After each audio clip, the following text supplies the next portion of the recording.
시대를 넘어 새 시대로 윤석만의 안녕 대한민국.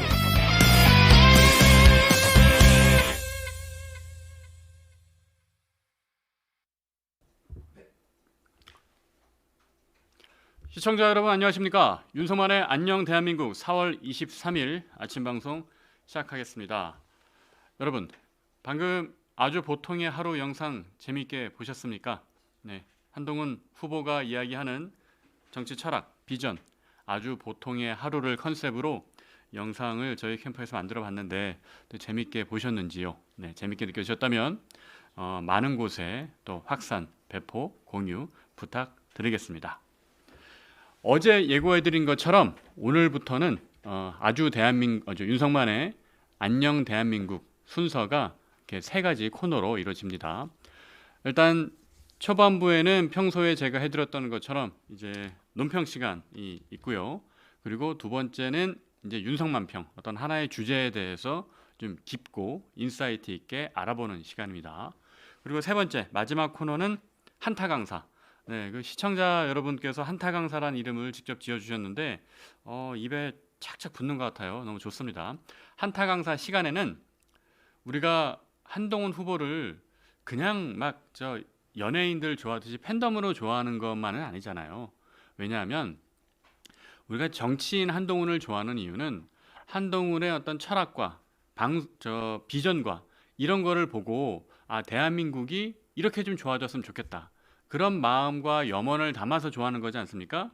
그렇기 때문에 한동훈 후보가 갖고 있는 생각들, 한동훈 후보가 도대체 어떤 비전과 철학을 갖고 있는가, 이걸 우리가 잘 알아야 돼요. 알아야 되는데, 근데 사실 기자회견도 하고 뭐 발표도 하고 하지만, 인터뷰도 하지만 이게 또 휘발성 있게 지나가고 나면 또 구체적인 게 기억이 안 나요. 그리고 다양하게 많은 정보들이 있다 보니까 그 중에서 이게 뭐가 핵심인지 그걸 딱 집어내기가 어렵거든요.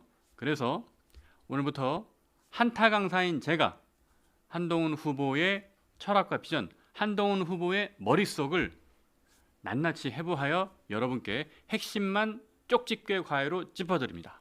그래서 한타 강사 코너를 마련했고요. 오늘 후반부에 마련돼 있으니까 한타 강사 시간에 여러분께서 좀 즐겁게 들어주기 바랍니다. 그리고 또 한 가지, 한타 강사가 있는 날에는 저희가 게시판에 카드 뉴스를 한 장씩 올릴 거예요. 그러면 그날 한타 강사 시간에 다룬 내용을 카드 뉴스 한 장으로 요약을 할 테니까 여러분들이 뭐 복습도 할 수 있고 또 그 내용을 다른 분들과 함께 공유하면서 토론도 할 수 있고 그런 어떤 건전한 담론 또 공론의 장을 만들어 가는데 저희 한타 강사가 노력을 하도록 하겠습니다. 그러면 첫 번째 그래픽 좀 띄워주시겠습니까? 네, 이 그래프를 보면 국민의힘 경선 시뮬레이션입니다. 그러니까 여론조사기관에서 계속 지금 조사 결과를 발표하고 있죠.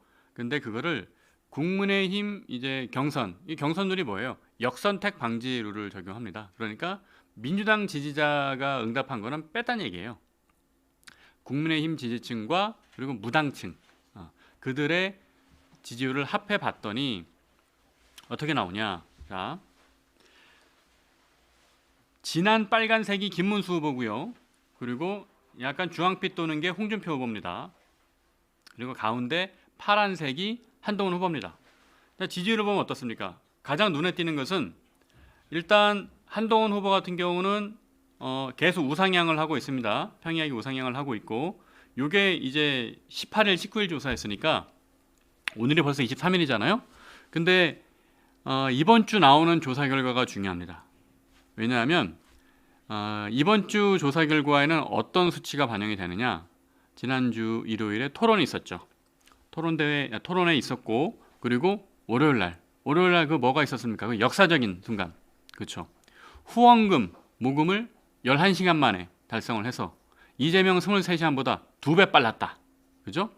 11시간 만에 후원금 39억 4천만 원을 모두 모집했다. 이 홈쇼핑 영어로 치면 완판했다, 그죠? 11시간 만에 완판했다. 이게 상당히 의미가 있는 뉴스예요. 왜 그러냐면 제가 사례를 하나 말씀드릴게요.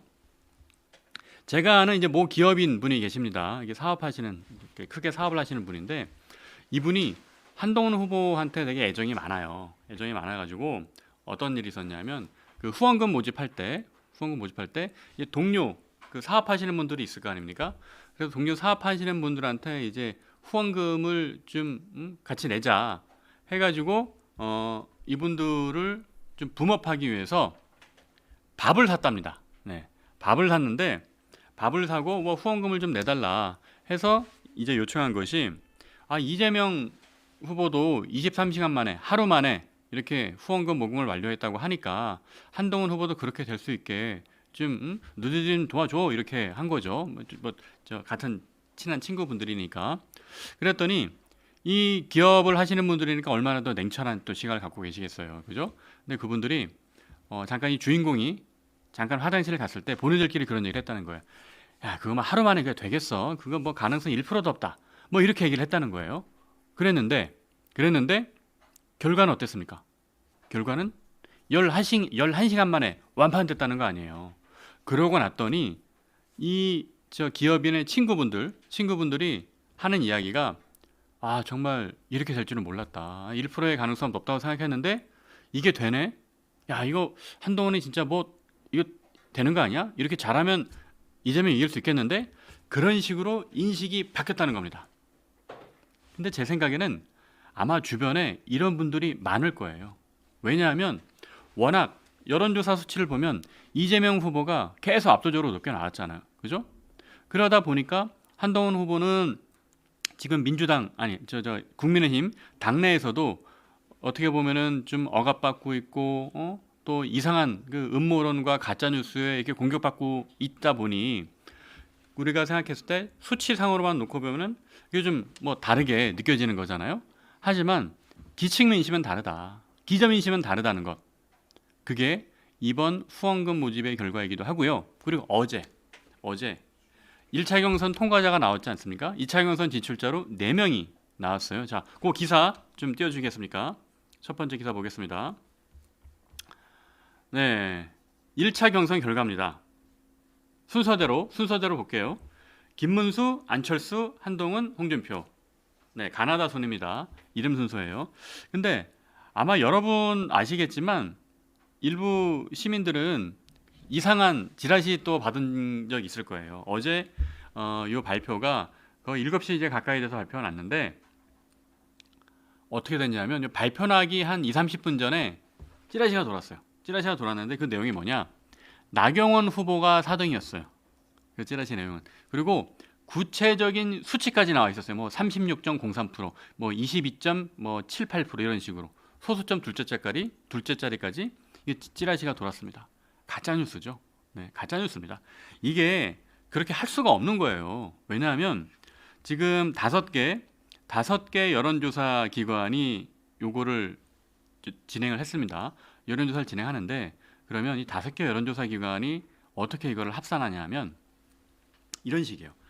각각의 여론조사 기관이 자기들의 조사 결과를 USB에 담아옵니다. 근데 그 USB를 그냥 뭐 촐랑촐랑 가져오는 게 아니고 밀봉해서 가져와요. 뭐 봉투 같은 데다가 밀봉해서 갖고 와요.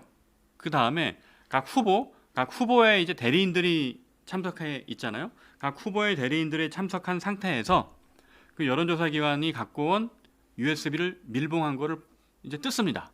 뜯어가지고 그 USB를 그 자리에서 그 보는 눈 앞에서 확인을 시켜주는 거예요.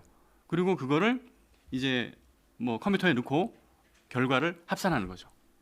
그런 방식이다 보니까 사전에 도저히 알 수가 없는 겁니다.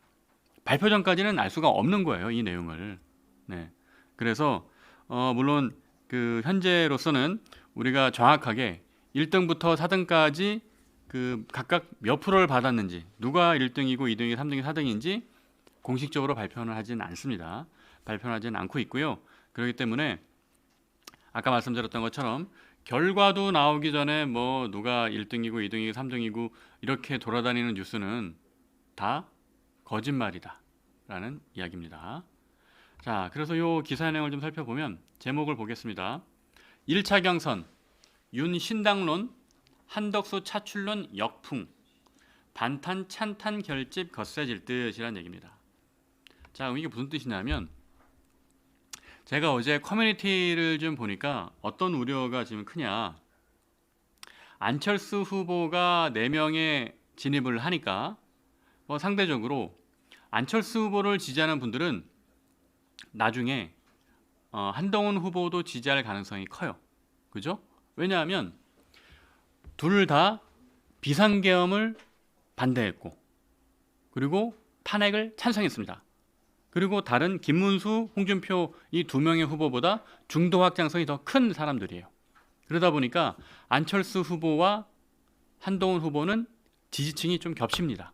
네, 지지층이 좀 겹쳐요.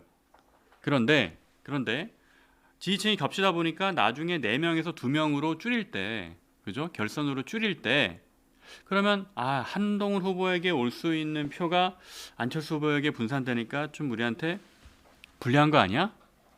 라는 생각을 갖게 되는 거죠. 그죠? 하지만 우리가 크게 보면 본선을 생각하면 안철수 후보의 4강 진입은 절대 불리한 게 아닙니다. 오히려 호재입니다. 자, 우리 동료 시민 여러분 안심하십시오. 안철수 후보가 4강 안에 든 것은 호재예요, 호재. 왜 호재인지 제가 설명을 드릴게요. 그러니까 주변에 혹시 좀 전전긍긍하거나 이것 때문에 불안해하시는 분들이 있으면 제가 드린 이 말씀을 정확히 기억했다가 꼭 공유해 주십시오. 지난번에 저도 이제 뉴스엔진에서 윤희석 수석 대변인이 나와서 얘기하는 걸 들어봤는데 그때 윤희석 수석 대변인이 그런 얘기 했잖아요. 여론조사 결과 보고 이거 어떻게 해요 저떻게 해요 그런 의견들이 많이 들어온다. 그런데 그런 거 쓸데없이 걱정하지 말고 오히려 한 사람이라도 더 한동훈 후보를 진가를 알 수 있게 여러분들이 더 전파를 해라. 그런 얘기 하지 않았습니까? 그게 정답이에요. 그거 맞습니다. 여론조사는 흐름을 보는 거예요. 흐름을 보는 거고 어느 한 시점에서 일희일비할 필요 절대 없습니다. 네. 자, 그리고 그 흐름상에서 나타난 어제의 결과 안철수 후보가 4강에 진입했다는 게 그게 왜 의미가 있는 건지 제가 설명을 드리겠습니다. 안철수 후보가 4강에 진입하고 나경원 후보가 떨어졌어요. 그죠? 근데 나경원 후보는 어떤 사람입니까? 윤어게인에 가까운 분이죠. 지난번 4.2 재보궐선거 때도 거대시장 뽑는 데 가가지고 이번에 거대시장 국민의힘 후보에게 투표를 해야 윤석열 전 대통령이 돌아올 수 있다. 전한길 씨랑 다니면서 그런 거 했잖아요. 그죠? 그래서 참 저는 나경원 후보가 왜 그런 구시대적인 판단을 했는지 지금도 참 보면 안타깝지만 어쨌든 그런 친윤의 색채를 되게 강하게 갖고 나왔어요. 나경원 후보는. 그랬는데 똑 떨어졌습니다. 떨어진 이유가 뭐냐 하면 중도층과 그러니까 무당층을 얘기하는 겁니다. 무당층과 국민의힘 지지자라 하더라도 이 국민의힘 지지자와 무당층의 기저민심은 탄핵 찬성과 계엄 반대, 그러니까 윤석열 대통령을 반대하는 윤석열 전 대통령의 부정적인 의견이 많다는 겁니다. 다시 말씀드릴게요. 안철수 후보가 4강 안에 들었다는 이야기는 안철수 후보가 나경원을 꺾었다는 이야기는 무당층과 국민의힘 지지층 안에서 탄핵 찬성 여론이 더 크다는 걸 보여주는 겁니다. 이 얘기는 뭐냐? 한동훈 후보의 본선 승리 가능성을 더 키워주는 거죠. 그죠? 나중에 국민의힘 최종 후보 누가 될 겁니까? 한동훈 후보가 될 거잖아요. 그죠? 그럼 한동훈 후보가 되면 결과적으로 본선에선 뭘 해야 돼요? 이재명과 싸워야 되잖아요. 그럼 이재명과 싸우려면 뭐가 중요합니까? 중도층, 무당층의 의견이 중요하잖아요. 근데 이번에 4강 안에 안철수 후보가 들었다는 이야기는 그 중도층과 무당층에서 탄핵을 찬성하면서도, 그죠? 그리고 국민의힘을 지지하는 사람들이 있다는 겁니다. 뭐보다? 나경원 후보로 대표되는 친윤 의견보다. 그죠? 그리고 이것이 결국은 결선을 뽑는 과정에서는 결선을 뽑는 과정에서는 한동훈 후보에게 올 확률이 큽니다. 왜냐? 자, 2차 경선은 말이죠. 여론조사만 하는 게 아니에요. 여론조사 플러스 책임 당원 77만 명을 같이 합니다. 책임 당원들은 일반 여론조사랑은 조금 달라요. 왜 다르냐 하면 책임 당원들은 이 정치에 대해서 상당히 이 도가 tum불입니다. 그래서 이 책임 당원들은 전략적으로 판단을 해요. 그래서 지난번 대선 때도 홍준표, 윤석열이 붙었을 때 윤석열에게 표를 줬잖아요. 그 당시 당심은. 왜? 윤석열을 내보내야 이재명을 이길 수 있다라는 전략적 선택을 한 겁니다. 당시 윤석열은 뭐예요? 국민의힘에 입당한 지 몇 달 되지도 않은 사람이었어요. 상대 정당 문재인 정부의 검찰총장이었고, 그리고 박근혜 그 전 대통령 탄핵에 앞장섰다긴 그렇고 그거를 담당했던 수사를 했던 검사잖아요. 그럼에도 불구하고 그 당시 국민의힘 당원들은 윤석열의 편을 들었다. 왜? 이길 수 있는 후보라고 판단을 한 거죠. 그러니까 2차 경선부터 50%가 적용되는 이 책임 당원들의 평가는 선택은 전략적입니다. 어떤 전략? 이재명과 맞서 싸워서 과연 이길 수 있느냐, 그걸 보는 거예요. 이재명과 맞서 싸워서 이길 수 있느냐, 그걸 본다니까요. 그런 의미에서 안철수 후보가 4강에 진입하는 것은 큰 의미가 있다. 자, 그럼 책임 당원들도 이분들은 이 정치적인 계산 셈법이 되게 빠른 분들입니다. 그러니까 생각을 할 거예요. 안철수가 어떻게 4강에 들었지? 그러면은 이 중도층 무당층에서는 이 나경원으로 대표되는 이 친윤 세력에 대한 비호감이 더 크구나 라는 생각을 합리적으로 하게 된다는 거죠. 그리고 또 한 가지. 한동훈이가 후원금 모집을 하는데 11시간 만에 했어? 이재명 23시간보다 2배나 빠르네? 야, 그러면 한동훈으로 하면 이거 이재명 이거 이기는 거 아니야? 이 기세가 좋은데? 이런 판단을 하는 겁니다. 전략적인 선택을 한다는 거예요. 책임당원들은. 그러니까 여론조사에서도 일부 그런 의견이 반영되긴 하지만, 그러니까 일반 시민을 대상으로 한 여론조사보다 책임당원들의 선택은 전략적 선택을 한다. 누굴 내보낼 때 이길 수 있을 것이냐, 그 생각을 한다는 겁니다. 그래서 이분들이 그럼 김문수, 홍준표, 이 두 사람 중에 한 명을 내보냈을 때 과연 이재명하고 될까? 이런 고민을 만들어주는 게 안철수 후보의 4강 진입이다라는 얘기입니다. 만약에 나경원 후보가 진입을 했으면 제가 지금 드린 설명을 요 전략을 결정하는 데 있어서 좀 헷갈렸을 거예요. 하지만 안철수 후보가 들어왔기 때문에 당원들의 마음은 움직일 겁니다. 그래서 안철수 후보가 들어온 것은 우리에게 호재다. 여러분 불안해하지 않으셔도 됩니다. 이건 좋은 일이에요. 네. 자, 계속 기사 내용을 좀 한번 보겠습니다. 이런 그 해석들이 나와요. 기사에도 이렇게 써 있네요. 안철수 후보가 2차 경선에 진출한 걸 두고 윤석열 전 대통령에게 비판적인 중도층 여론이 반영된 것이다 라는 해석이 나온다는 거죠. 실제로 안철수 후보는 뭘 해왔습니까? 탄핵을 당연히 찬성을 했고요. 그리고 심지어 윤석열 전 대통령에 대해서 강력하게 탈당을 요구해왔어요. 계속해서 탈당을 요구해왔습니다. 반면에 나경원 후보는 반탄 집회를 나가서 막 그걸 주도하고, 그죠? 계속 광장에 나가서 그렇게 했지 않습니까? 막 구치소와 관저도 막 방문하고, 강성 지지층을 대변하는 목소리를 내왔는데, 그랬는데 이번에 떨어진 겁니다. 그 얘기는 뭐다? 기저민심이 다르다. 기저민심이 다르다라는 얘기입니다. 자, 다음 기사 보겠습니다. 자, 이와 연관된 사설인데요. 자, 조선일보 사설입니다. 네. 반탄 대 찬탄 2대1은 아닌 국힘 경선. 그렇죠. 제가 아까 설명드린 것처럼 2차 경선에서는 이제 김문수, 홍준표, 그리고 한동훈, 안철수 이렇게 2대2 싸움이 됐다라는 겁니다. 2대2 싸움이 된 거예요.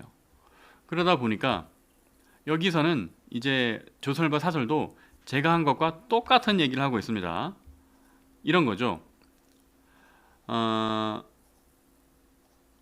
빅3는 이제 안정권이었고 그 다음에 나경원, 안철수 이 두 명이 한 자리를 두고 경쟁을 했는데 나경원 후보는 윤석열 전 대통령의 탄핵을 기각해달라라는 그런 장외 집회에 적극 참여했고 그리고 헌법재판소 파면이 결정된 다음에도 관저로 찾아가서 만나고 그랬죠. 이 아까 제가 설명드린 것과 같은 내용을 사설도 쓰고 있습니다. 그리고 나경원 후보 같은 경우는 윤석열 전 대통령의 출마 권유를 받아서 나왔다라는 식으로 알려지기도 했어요. 그러니까 나경원 후보는 윤심이 작용했다라고 볼 수가 있는데 떨어졌다는 겁니다. 그죠? 그래서 사설은 이렇게 쓰고 있습니다. 중도층의 표심을 읽지 못하면 본선에서 이기기 힘들다. 맞아요. 여러분, 이거 조선일보 사설입니다. 저도 뭐 중앙일보 논설위원으로 오래 있었지만 조선일보는 더 보수적이에요. 더 보수적인 신문입니다. 그렇기 때문에 조선일보 사설에서 제가 지금 표현을 정확히 좀 하고 있죠. 중도층의 표심을 읽지 못하면 본선에서 이기기 힘들다. 이건 조선일보가 주는 보수층에 주는 가이드라인입니다. 어떤 가이드라인? 중도층이 원하는 대로 해라라는 얘기예요. 중도층의 표심을 읽지 못하면 이길 수가 없다니까요. 그죠? 그래서 자, 이 경선 토론 과정에서 어떤 일이 있었습니까? 한동훈 후보가 정확하게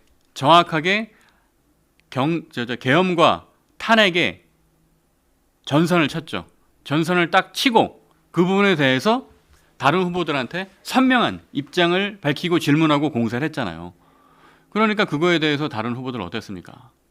홍준표 후보는 그냥 어버버 하다가 정확하게 답변 안 하고 시간 다 됐네 하고 넘어갔죠. 왜냐하면 계속 물어봤는데 이렇게 물어봤잖아요. 12월 3일 비상계엄 당시에 홍준표 후보께서 당대표였다면 어떻게 하셨을 겁니까? 라고 가정을 해서 물어봤는데 홍준표 후보는 참 능수능란하게 넘어갑니다. 나는 그때 대구시장이었는데 뭐 이런 식으로 넘어간 거예요. 대구시장이었는데 넘어간 거. 근데 그래서 한 후보가 다시 또 질문을 했죠. 제 말씀은 그때 대표였다면 어떻게 했을 거냐는 가정을 하고 물어보는 겁니다. 하니까 홍준표 후보가 그냥 뭐 딴 얘기하다가 시간 끝났네 하고 넘어갔어요. 그 얘기는 뭐냐? 본인도 그 당시에 어떤 탄핵과 계엄에 대해서 떳떳하지 못하다는 것을 자임하는 겁니다. 그죠? 그거를 괜히 본인의 소신대로 얘기했다가 중도층으로부터 외면당할 수 있다는 것을 알기 때문에 그 부분을 흐리는 겁니다. 그럼 그 사이에 어떤 일들이 있었냐면 윤어게인 뭐 이렇게 신당을 창당하려다가 막 취소되는 일도 있었고요. 그죠? 그리고 그 국민의힘 일각에서 한덕수 대망론을 부추기는 그런 것도 있었잖아요. 그런 것들이 여러 방향으로 영향을 미쳐서 안철수 후보가 사강에 들게 했다라는 겁니다. 자, 또 생각난 김에 말씀드릴게요. 자, 박소영 의원님 54명의 54명의 한덕수 대망론, 한덕수 출마를 촉구하는 54명의 국회의원 명단을 공개해 주십시오. 제가 하루에 한 번씩 말씀드립니다. 잊으실까봐. 그 박소영 의원님 뭐 이 뉴스엔진 방송을 보시는지는 모르겠는데 우리 그 시청자 여러분들께서 혹시 박소영 의원 연락처 아시면 그 말씀을 좀 꼭 좀 전해 주십시오. 54명의 의원 명단을 공개해 주십시오. 한덕수 총리가 대통령으로 나가야 한다. 그 54명이 사인을 했다고 했잖아요. 이름을 올렸다고 했잖아요. 그러면 54명의 명단을 꼭 공개 부탁드리겠습니다. 다만 그 54명에게 한 번만 더 물어봐 주세요. 이름 공개할 건데 해도 되냐? 만약에 싫으면 빼줄게. 한 번만 더 물어보시고 정확한 명단을 공개해 주십시오. 네, 지금 그 동시접촉자 2,600명이 보고 계신데요. 자, 2,600명의 동료 시민 여러분, 2,800명이 됐습니다. 2,800명의 동료 시민 여러분, 박소영 의원에게 어떻게든 연락이 닿는 분은 제가 드린 말씀 꼭 좀 전달 부탁드리겠습니다. 54명의 명단을 꼭 좀 공개 부탁드리겠습니다. 제가 이 말씀은 매일매일 끝까지 계속 할 겁니다. 네. 자, 다음 기사 보겠습니다. 자, 이재명 후보에 대한 이야기입니다. 자, 이재명 후보. 네, 이재명 후보의 입을 앙 다문 모습, 어떤 그 결기가 느껴지기도 합니다. MBC의 기사입니다. 제가 뭐 웬만하면 MBC 뉴스는 잘 가지고 오지 않는데요. 오늘 MBC 뉴스는 그래도 우리 시민들이 궁금해할 만한 부분들을 이렇게 제목으로 딱 뽑았어요. 뭐냐? 어제 대법원에서 이재명 그 3심에 대한 이 심리를 그 전원 합의체로 배당을 했습니다. 네, 전원 합의체로 배당을 했다는 것은 뭐냐면 원래는 이제 대법관 4명이 이제 요걸 심리하는 소부, 그러니까 작은 부서 그 2부로 배당을 했었어요. 근데 그거를 곧바로 전원 합의체로 돌렸습니다. 그 얘기는 뭐냐? 사회적 파장이 크기 때문에 전원 합의체에서 이거를 판단하겠다라는 뜻입니다. 그런데 자, 이 대법원장이 밝혔던, 그러니까 조희대 대법원장이 그때 뭘 원칙을 얘기했냐면 633 원칙을 밝혔어요. 그러니까 공직선거법 같은 경우는 결정을 좀 빨리 해줘야 된다. 그죠? 왜냐하면 이게 선거가 무효가 될 수도 있으니까. 그래서 공직선거법은 1심은 6개월, 2심, 3심은 3개월씩 하겠다라는 취지였어요.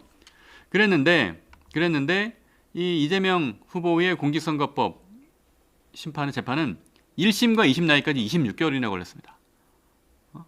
너무 오래 걸렸죠? 네, 너무 오래 걸렸고 그러다 보니까 과연 이 대법원에서 3심을 3개월 안에 끝낼 수 있겠느냐라는 의심이 들긴 합니다. 의심이 들긴 하는데 근데 이 전원 합의체 판결이 일반적으로는 좀 늦게 나와요. 일반적으로. 왜냐하면 사회적으로 중대한 사안을 다루고 그리고 대법관 전원들이 들어가서 이거를 논의하다 보니까 좀 일반적으로 늦게 나옵니다. 하지만 그렇지 않은 경우도 있어요. 그러니까 그 경우가 어떤 거냐면 이재명 후보가 경기지사 시절에 친형 강제 입원 뭐 이런 사건이 있었습니다. 친형 강제 입원 뭐 이런 허위 발언 사건이 있었는데 대법원 2부가 9개월 동안 결론을 내지 못하고 있었어요. 9개월 동안 결론을 못 내렸는데 이거를 전원 합의체로 넘기자마자 불과 한 달이 걸렸습니다. 불과 한 달밖에 안 걸렸습니다. 그런 것처럼 전원 합의체 판단이 어쩔 때는 빨리 나오기도 한다. 그죠? 하지만 그게 쉽지는 않을 거예요. 왜냐하면 앞으로 3개월을 따지면 6월 26일 이전에 대법원 선고가 나는 게 원칙입니다. 근데 대선이 언제예요? 대선 투표일이 6월 3일이잖아요. 그죠? 6월 3일이니까 이게 애매한 겁니다. 만약에 유죄가 날 경우에는 어떻게 됩니까? 유죄가 날 걸로 가정을 해보면 대법원에서 딱 유죄가 되잖아요. 그리고 대통령 그 투표하기 전에 유죄가 나면 이재명 후보는 그냥 거기서 바로 드랍입니다. 출마 자체를 못해요. 그럼 민주당은 후보가 없어요. 왜냐하면 후보 등록 기간이 끝났기 때문에 민주당은 후보가 없는 거예요. 예. 그런 상황이 되고 그래서 민주당 일각에서는 야 그러면 B 플랜을 준비해야 되는 거 아니야? 그러니까 우회상장하듯이 민주당이 아닌 다른 후보로 뭐 한 명 더 내놓고 준비해야 되는 거 아니야? 그런 얘기도 일각에서 나옵니다. 왜냐하면 대법원 선거 언제 할지 모르니까. 그리고 대법원 선거가 만약에 대통령 선거 투표가 끝난 다음에 나온다. 뭐 그럴 일은 없겠지만은 이재명 후보가 만약에 당선이 됐다. 대통령이 됐다. 그랬는데 대법원 선거에서 유죄가 나온다. 그러면 이것도 더 골치 아파지는 겁니다. 이렇게 되면.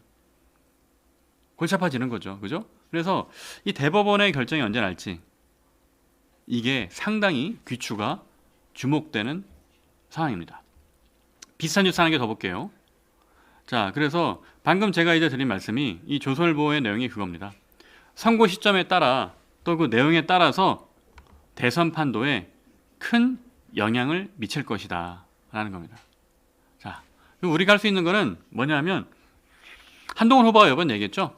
법원의 선고가 아니라 국민의 선거로 심판받게 하자. 맞아요. 법원의 어떤 그 시계는 그대로 가게 놔두고, 그죠? 국민들은 선거로 이재명 후보에 대한 심판을 해야 한다. 저는 그게 정답이라고 생각해요.